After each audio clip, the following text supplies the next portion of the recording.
président Ousmane Sonko yow mi njiitu Pastef yaa ne woon ñun jeunesse bi nañu fal le président Bassirou Diomaye Faye ñu am engagement bu ñu ci jël doxal ko sa xol sedd ci lool waaye man en tant que patriote dama bëgg nga xam ne élection présidentielle yi passé defuma woon dara dama doon foo rek waaye le 17 novembre ci laa lay wane ne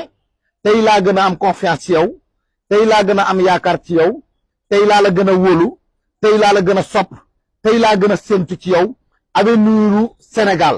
bépp engagement bu ma jëloon ci élection présidentielle yi passé dinaa jël bu ko gën a kawe dinaa jël bu ko gën a dëgër dinaa yokk sama taxawaay sama diggante ak yow incha allahu taala ba le 17 novembre ma jox la plus de 150 députés à l'Assemblée nationale ngir li ma la dénk nga mën ko defee ni ma ko waxee man en tant que patriote bàyyi naa di partager waxi